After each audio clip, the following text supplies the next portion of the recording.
Queridos amigos, en este ciclo de las personas que conocí durante mi vida, hay personas que conocí mucho, personas que conocí ocasionalmente, personas que admiro y que admiré y que propongo como ejemplo, y personas que simplemente conocí y me sirvieron para comprender más el tiempo y el espacio en el que vivo, que creo que es una función muy importante del pastor, porque el pastor tiene que saber cómo conducir a sus ovejas y cómo llevarlas al pasto bueno y al agua clara, y no dejar que encuentren pasto que las envenene o aguas que las contaminen. Y en este sentido quería contarles que en una ocasión, durante 5 minutos, conocí a Eve de Bonafini, una representante eh, mayor, ¿no es cierto?, de las Madres de Plaza de Mayo. Fue una ocasión muy pequeña, simplemente era marzo de 1995. Yo trabajaba en la Conferencia Episcopal Argentina, y en un momento ellas, las Madres de Plaza de Mayo, se dirigen a la conferencia. Nos avisa la policía porque teníamos una guardia de la policía en la conferencia, y entonces,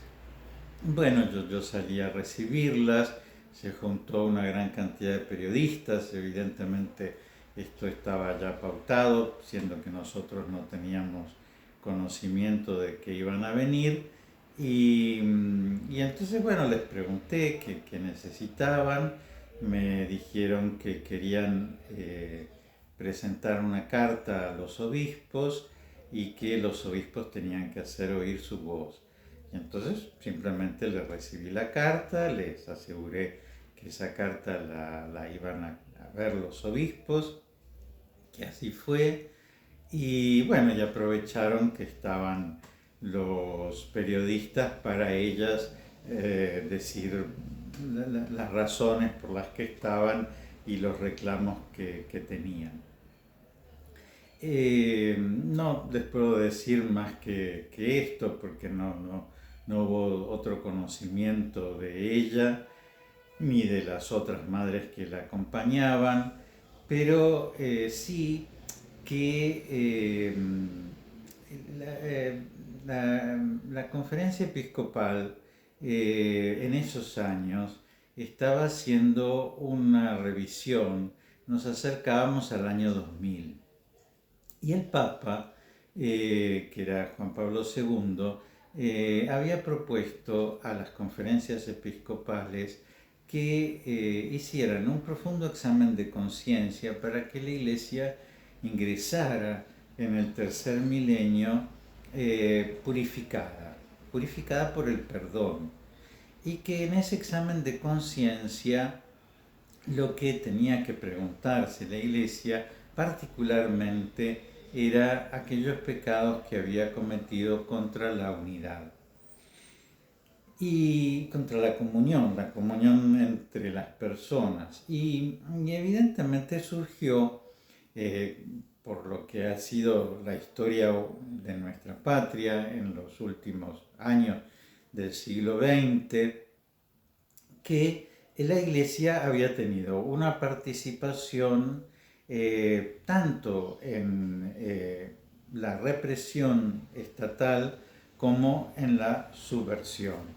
y que todavía en ese momento vivían y participaban de la conferencia episcopal muchos obispos que habían sido protagonistas de estos dos lados, y que por eso era difícil encontrar una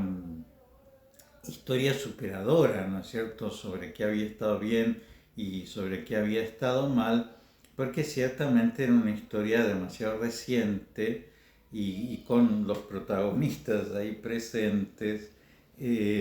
una historia difícil de sellar, porque evidentemente todas las cosas que producen desunión se, se sanan con el perdón, se sanan con la comunión, se sanan con el diálogo. Y entonces, evidentemente yo había estudiado filosofía y había estudiado a Hegel, por ejemplo, y había estudiado la visión dialéctica de la historia, ¿no es cierto? En donde Hegel piensa que ese Dios es un espíritu que va manifestándose en la historia a través de una tesis, una antítesis y una síntesis. Y entonces la dialéctica, es decir, la confrontación entre tesis y antítesis, esa confrontación es superadora porque produce una síntesis. Sin en griego es con, ¿no es cierto? Es decir, que en realidad la síntesis es como aquello que une estas dos tesis, ¿no? La tesis y la antítesis. Y entonces que así va evolucionando la historia, y ese es un movimiento en el que ese espíritu absoluto que vendría a ser Dios, pero un Dios con minúscula, ¿no es cierto? Porque es un Dios que no es trascendente, sino que es inmanente, se va manifestando de esa manera. Y entonces, en realidad, la oposición, ¿no es cierto?, entre la tesis y la antítesis, no hay que verla como una violencia ni como algo que hay que suavizar, sino al contrario, ¿no?, como algo que hay que confrontar constantemente para que se logre algo superador. Bueno, ustedes saben que Hegel, a través de Feuerbach, ¿no es cierto?, llega a Marx, que aplica esto en la lucha de clases, ¿no es cierto? Y entonces al capitalismo se le opone el proletariado, que después va a alcanzar una síntesis que va a ser una sociedad sin clases, que como sabemos no ha pasado, ¿no es cierto? Bueno, pero esta idea dialéctica de la historia es una idea no cristiana de la historia, porque en realidad nuestra fe no propone la antítesis, ¿no es cierto?, sino al contrario, propone el diálogo, la comunión, el encuentro, el entender, ¿no es cierto?, al otro, la conversación, la concordia, y de esa manera se avanza en la historia, no a través de la oposición. Bueno, pero evidentemente no son las ideas de Cristo, sino en gran parte las ideas de Hegel, las que han tenido que ver con la historia más inmediata del mundo y particularmente de nuestra patria. Entonces uno encuentra en el operar de las personas, quien realmente, posiblemente sin haber leído nunca Hegel, y sin saber incluso los fracasos que producen sus enseñanzas, las asumen y creen que la confrontación es un bien y que de esa manera se logra avanzar. Y por eso, cuando tanto hablamos acerca de la grieta en nuestro país, en realidad la grieta no es una cuestión porque en la Argentina haya una situación constituyente que produce una grieta, como se le dijera, los porteños y la gente del interior, los blancos y los negros, los cristianos y los musulmanes, los que son de una manera o los que son de la otra. Por supuesto que siempre va a haber diferencia entre las personas y las formas de pensar, pero que la grieta en realidad es algo que está como constantemente abierto, posiblemente por ambas partes, y que polariza. Y entonces evidentemente los gobiernos militares que han preferido el terrorismo de Estado a una ley marcial, por ejemplo, o lo que fuera, pero sujetarse a la justicia, han tirado esa grieta para un lado. Pero por otra parte, las personas que han elegido la violencia, ¿no es cierto?, para oponerse a esos regímenes y que han utilizado también medios de violencia y de muerte y de destrucción, también han abierto esa grieta. Y después todos los intentos, ¿no es cierto?, de comunión que han sido constantemente tironeados por un lado y por el otro, difícilmente van a permitir que se cierre esa herida. Bueno, esa es la impresión que yo siempre tuve, particularmente sobre Ebe de Bonafini, que no era una persona que buscara que la Argentina pudiera superar el pasado, pudiera comprender, como nos proponía el Papa Juan Pablo II, la historia y a través del perdón y de la comunión poder dar pasos hacia adelante y entrar en un tercer milenio purificado, sino al contrario, ¿no es cierto? Es decir, polarizar y constantemente mantener abierta la herida y que nunca fuera suficiente el reconocimiento de la otra parte para que pudiera haber puentes y canales de comunión. Eso para mí es sumamente importante porque me parece que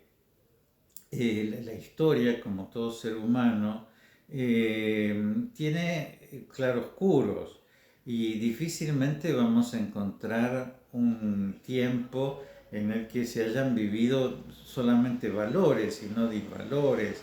y difícilmente vamos a encontrar inocentes en la historia, y por eso esta idea, ¿no es cierto?, de la tesis y de la antítesis, produce una síntesis que a su vez va a ser una tesis a la cual se le va a enfrentar otra antítesis y va a producir otra síntesis que a la vez va a seguir produciendo una antítesis, y así es, ¿no es cierto? Y todo lo que parece superador en algún momento va a ser nuevamente polarizado y nuevamente va a ser causa de división, como de hecho nosotros lo vemos en las tesis de Marx aplicadas al Estado ruso, ¿no? Y entonces esa aparente sociedad sin clases que iba a llegar, lo creó una burocracia que era lo mismo que una aristocracia, frente a la cual en un momento también tuvo que levantarse el pueblo. Por esa razón, me he encontrado con una persona que no me parecía buscaba la verdad, sino que al contrario buscaba reafirmar sus dichos de una manera absoluta. Y eso evidentemente es tiránico, ¿no es cierto? Y eso evidentemente es nada democrático, y eso evidentemente es incontestable, porque cualquier respuesta que uno intente dar a la forma en que se plantea una verdad absoluta va a ser tomada como relativa y por lo tanto desechada. Y en ese sentido, ver cada vez, esto pasó en el año 95, así que imagínense, todos éramos 26 años más jóvenes, ¿no? Pero ver que con el tiempo uno se convierte en una caricatura de uno mismo. Yo lo he visto tanto en personas buenas, en personas difíciles, eh, como muchas veces una persona al envejecer es como que subraya sus rasgos, y como pasa en las caricaturas, ¿no? Que el narigón tiene una nariz que parece un zapallo, ¿es cierto? Bueno, de esa manera uno ha visto que cada vez el que polariza más, y cada vez la verdad está más lejos, y cada vez la verdad importa menos, y cada vez uno se somete menos a la verdad, porque ya no importa, ¿no es cierto? Ya solamente es el relato. Y ya solamente lo que se puede hacer sobre el otro es el insulto, la descalificación, el no encontrar nada bueno, ¿no es cierto? Y por otra parte ponerse por encima de la ley, por encima de las instituciones, por encima de la necesidad de rendir cuentas. Y evidentemente me parece que eso crea como esto que llamamos los monstruos sagrados, ¿no? Que son personajes que son intocables, que son monstruosos, pero son intocables porque son sagrados y entonces el que los toca la pasa mal. Pero en realidad, mientras uno no enfrente a los monstruos van a seguir proyectando, ¿no es cierto?, sus miserias y sus miedos sobre nosotros, y eso no es bueno, ciertamente. No lo tenemos que hacer con el demonio y no lo tenemos que hacer mucho menos con ningún ser humano, que en el fondo el demonio es más fuerte que nosotros, no más fuerte que Dios, pero los hombres no son más fuertes que nosotros y la verdad siempre es lo que triunfa, y no es así que lo que dijo Hegel es lo que vaya marcando el movimiento de la historia, porque existe un Dios. Ese Dios hizo hombre en Jesucristo y ese Jesucristo es el Señor de la historia, el que conduce la historia para un día venir a reinar sobre vivos y muertos. Y por eso, evidentemente, estos personajes que hacen tanta espuma y que sienten que están por encima de la ley, por encima de las instituciones, por encima de la historia, estos personajes que sienten que no tienen que explicar sus dichos, que pueden ser terribles y que pueden ser hasta delitos, ¿no es cierto? Como apología, ¿no es cierto?, del terrorismo, o como calumnias o malversación de fondos o lo que fuera, ¿no es cierto?, que haya pasado en la historia, esos personajes no son los que construyen la historia, sino al contrario, ¿no es cierto? Es decir, hay una historia que van construyéndola personas chiquititas, ¿no es cierto?, y que en silencio van no oponiendo, ¿no?, sino al contrario, consolidando, dando comunión, construyendo. Por eso, nada, recordarles con una foto que salió en el diario Clarín el día siguiente de ese encuentro que tuve con Eve de Bonafini, recordarles no a este personaje particular que, bueno, la historia se ocupará de calificar, ¿no es cierto?, y de encontrar realmente el valor o disvalor que haya podido tener, pero sí recordarles esta historia de desencuentro, de grieta, de insulto, de pelea que además se ve tanto en nuestra patria en este tiempo, y que tiene su historia filosófica, y que ya esa historia, gracias a Dios, se ha demostrado que es mentira. Les dejo la bendición de Jesús, que Dios los bendiga y los proteja en el nombre del Padre y del Hijo y del Espíritu Santo. Amén.